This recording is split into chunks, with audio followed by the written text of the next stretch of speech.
Assalamualaikum warahmatullahi wabarakatuh. Salam sejahtera untuk kita semuanya. Dalam video kali ini, saya akan membahas materi tentang kepala silinder sepeda motor. Capaian yang akan kita pelajari yaitu tentang nama-nama komponen beserta fungsi komponen dan nantinya dengan cara kerjanya seperti apa. Namun sebelum kita membahas materi ini lebih dalam, jangan lupa untuk Anda yang menonton video ini untuk subscribe channel saya dan share sebanyak-banyaknya ya. Oke, langsung saja kita akan mempelajari materi yang pertama, yaitu tentang fungsi kepala silinder itu apa. Di kepala silinder dan kelengkapannya ini bertumpu di bagian atas blok silinder. Titik tumpu dari blok silinder ini disekat dengan menggunakan packing atau gasket namanya ya, untuk menjaga agar tidak terjadi kebocoran kompresi. Ya, di samping itu agar permukaan metal kepada silinder dan permukaan bagian atas blok silinder tidak rusak. Untuk kalian yang baru mengetahui kepala silinder, saya sudah menyiapkan gambar ya. Nah, ini gambar dari kepala silinder sepeda motor seperti ini. Tapi supaya Anda lebih jelas, saya juga akan memperlihatkan bagian utuh mesin sepeda motor. Nah, ini bagian utuh mesin sepeda motor adalah seperti ini ya, di mana terdapat 3 bagian, yaitu bagian teratas seperti ini yang kita sebut tadi yaitu sebagai kepala silinder ya. Bagian kepala silinder ini disekat menggunakan gasket ya, sekat menggunakan gasket. Kemudian ada bagian lain yaitu yang namanya blok silinder ya, kepala silinder, kemudian ada blok silinder, kemudian ada bak oli atau ruang poros engkol ya. Nih, jadi ada 3 bagian dari bagian mesin tersebut. Nah, yang akan kita pelajari pertama adalah bagian-bagian atau komponen-komponen yang ada di dalam kepala silinder sepeda motor. Oke, untuk gambarannya seperti itu ya. Kita kembali lagi ke materi presentasi yang akan saya sampaikan. Di kepala silinder ini ya, komponen ini terbuat dari aluminium campuran supaya tahan karat juga tahan terhadap suhu tinggi serta mempunyai bobot yang ringan ya. Biasanya bagian luar konstruksi kepala silinder ini mempunyai sirip-sirip ya. Sirip-sirip ini bertujuan untuk membantu melepaskan panas pada mesin yang berpendingin udara. Artinya mesin yang masih menggunakan pendinginan secara alami. Nah, seperti contohnya ini adalah kepala silinder sepeda motor Supra, itu pendinginannya secara alami. Biasanya di bagian mesin atau bagian kepala silinder dilengkapi dengan sirip-sirip pendinginan seperti itu ya. Nah, setelah itu apa sih fungsi kepala silinder? Yang pertama yaitu sebagai tempat ruang bakar atau combustion chamber ya. Ruang pembakaran terletak di dalam kepala silinder ya, yang berbentuk cekung seperti ini.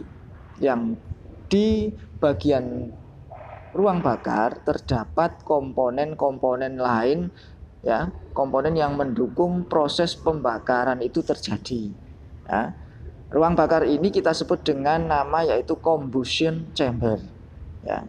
Fungsi yang kedua sebagai penutup silinder dan tempat dudukan dari komponen-komponen kepala silinder ya. Komponen kepala silinder kalau kalian bisa lihat pada gambar ini banyak sekali ya. Nanti akan kita ulas satu persatu komponen-komponen kepala silinder. Nah, itu adalah fungsi dari kepala silinder.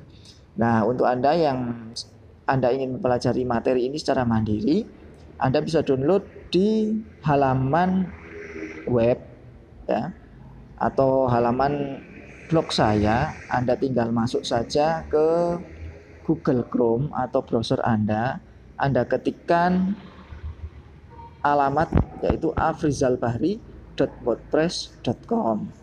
Nantinya Anda akan masuk ke halaman automotive class yaitu nanti Anda bisa download materi-materi tentang otomotif, termasuk yang materi sedang saya jelaskan ini, yaitu kepala silinder. Oke. Nah ini ya, Anda tinggal masuk saja ke materi teknik otomotif, kemudian cari materi mekanisme katup sepeda motor. Kita tunggu ya, materi katup sepeda motor. Saya sudah siapkan materi yang tadinya saya jelaskan. Nah, ini di sini Anda tinggal scroll ke bawah ya, download materinya, dan Anda bisa pelajari secara mandiri. Ya, seperti itu. Oke, kembali lagi ke topik kita, yaitu tadi komponen kepala silinder. Nah, Anda sudah mengetahui yaitu bagian dari mesin, yaitu kepala silinder seperti apa. Sekarang kita pahami komponen-komponen di dalam kepala silinder ya, beserta fungsinya tentunya. Nah, komponen yang pertama akan kita pelajari adalah klep ya. Klep atau kita sebut dengan valve ya, valve. Tulisannya valve. Nah, klep sendiri, kalau kalian belum tahu klep seperti apa, saya akan menunjukkan ini gambar dari sebuah klep. Ada dua buah klep ya. Kita sebut dengan klep masuk dan klep buang, atau klep in dan klep exit. Nah, katup in dan katup exit. Nah, katup ini fungsinya yaitu sebagai pintu keluar dan pintu masuk gas. Gas yang dimaksud adalah campuran antara udara dan bahan bakar yang sudah dikabutkan oleh komponen karburator ya. Selain itu, fungsi dari klep ini adalah sebagai perapat dengan dudukan klep. Untuk itu, klep terbuat dari baja spesial atau nikel krom. Nah, untuk membedakan klep, Anda bisa lihat, biasanya klep yang mempunyai diameter lebih besar itu kita sebut dengan klep in. Ya, klep yang ukuran diameternya lebih kecil itu kita sebut dengan klep X atau klep atau katup buang. Ya. Nah, klep masuk ini ya, klep pemasukan menerima panas pembakaran dan didinginkan oleh campuran gas yang mengalir masuk ke ruang pembakaran, sehingga klep mengalami pemuaian yang tidak merata yang akan berakibat dapat mengurangi efektivitas kerapatan pada dudukan klep.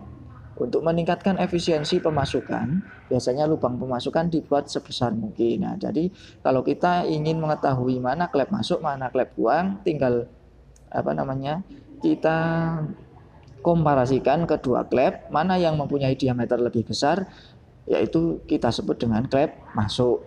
Nah, sedangkan klep buang ini menerima tekanan panas jauh lebih tinggi dari klep masuk.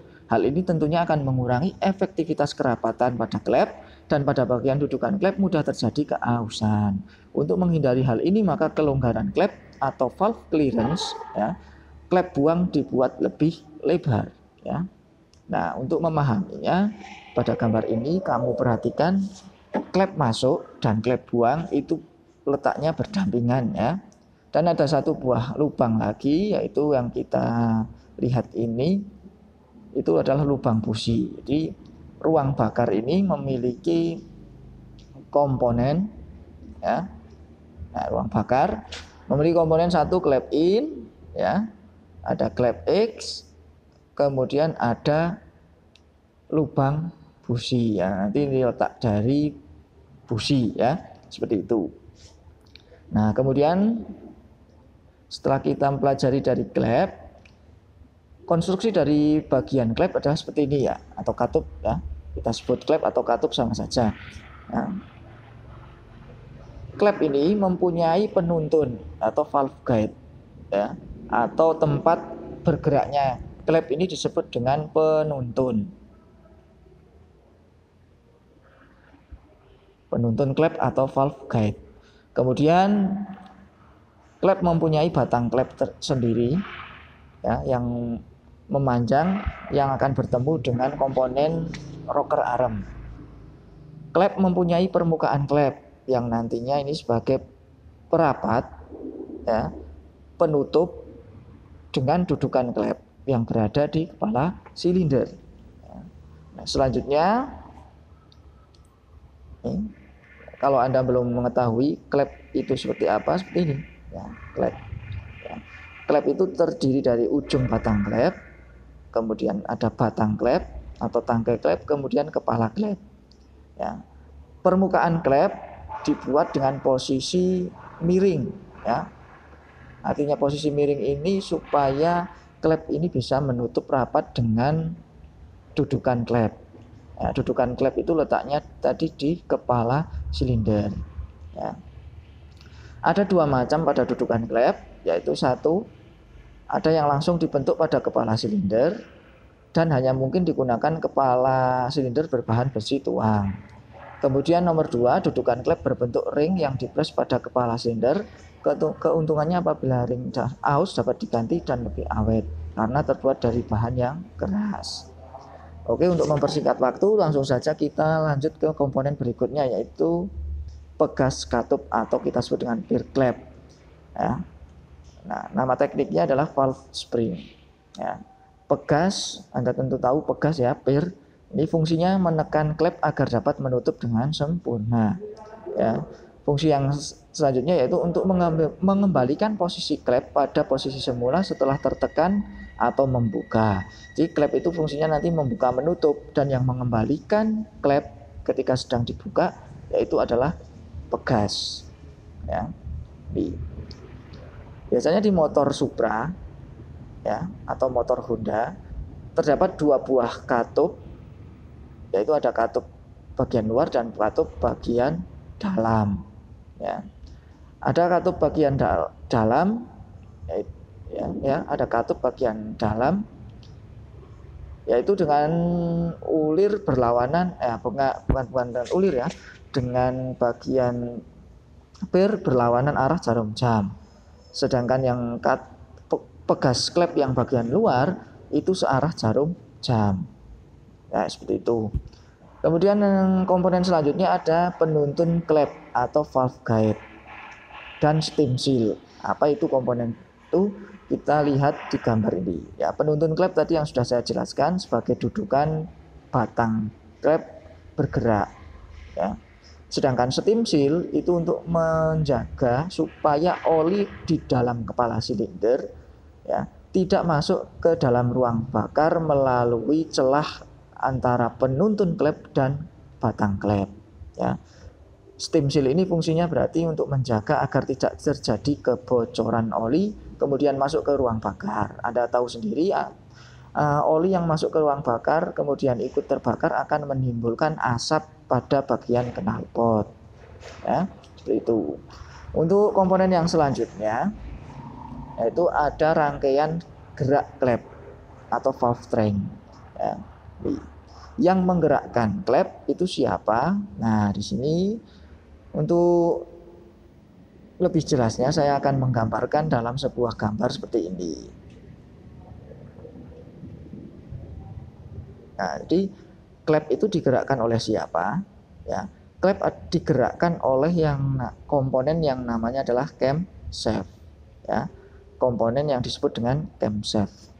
Camshaft nama bengkelnya biasa disebut dengan noken as atau poros nok. Kenapa disebut dengan poros nok? Ya, karena poros ini mempunyai tonjolan yang fungsinya nanti untuk menggerakkan rocker arm. Ya, mana itu rocker arm? Nah, ini rocker arm yang saya highlight merah itu ya, yang saya tandai warna merah itu adalah rocker arm. Ya. Noken as ini nanti akan mendorong ke atas ya rocker arm. Kemudian rocker arm akan bergerak turun pada bagian samping kanan ini mendorong batang klep atau batang katup. Nah, jadi siapa sih yang menggerakkan klep? Ya ini komponen camshaft. Ya. Nah, tentunya camshaft ini berputar. Siapa yang memutar camshaft? Yang memutar camshaft adalah poros engkol ya. Yang memutar camshaft adalah poros engkol ya. Kenapa bisa camshaft berputar? Karena camshaft mempunyai cam sprocket atau gear yang dihubungkan dengan rantai ke poros engkol. Maka dari itu camshaft bisa berputar sesuai dengan timing yang tepat ya untuk membuka dan menutup katup. Ya, ini. Nah, ini kita perlu pelajari cara kerjanya katup seperti itu. Nah, sampai sini saya rasa Anda paham. Kalau Anda belum paham, silakan Anda pelajari lagi dengan mandiri, download materinya, kemudian Anda pelajari lagi bagaimana cara kerja dari katup. Oke, untuk langsung saja, komponen yang mendukung dari pergerakan katup lainnya yaitu ada poros rocker arm. Nah, ini rocker arm itu mempunyai poros supaya rocker arm itu bergerak naik turun. Gerakannya naik turun tetap ya untuk menggerakkan klep ya supaya klep bisa membuka dan menutup. Nah, setelah itu komponen pendukung lainnya adalah terdapatnya mur penyetel ya. Mur penyetel ini fungsinya sangat penting sekali, yaitu untuk menyeting nantinya membuat kerenggangan klep. Di klep itu mempunyai celah standar ya, di mana celah itu fungsinya adalah untuk mengistirahatkan klep ya, supaya klep tidak bekerja secara terus-menerus. Klep itu juga ada berhentinya ya. Apabila kok antara rocker arm dan katup tidak ada celahnya, maka klep ini tidak bisa menutup rapat. Yang akibatnya adalah nantinya terjadi kebocoran kompresi mesin seperti itu. Nah, saya rasa sampai sini Anda sudah paham ya. Nah, komponen yang lainnya yaitu ada rantai timing atau kita sebut dengan rantai kamprat ya. Rantai kamprat seperti ini ya. Tadi yang saya sudah sampaikan, rantai kamprat itu sebagai penghubung putaran poros engkol dengan dengan camshaft atau noken as. Nah, seperti itu penjelasan dari saya tentang materi mekanisme katup ya, atau materi kepala silinder. Apabila Anda ada pertanyaan, ya silakan tinggalkan komentar kalian di kolom komentar. Jangan lupa untuk subscribe, like, dan share video saya. Terima kasih, kurang lebihnya saya mohon maaf. Saya akhiri, wassalamualaikum warahmatullahi wabarakatuh.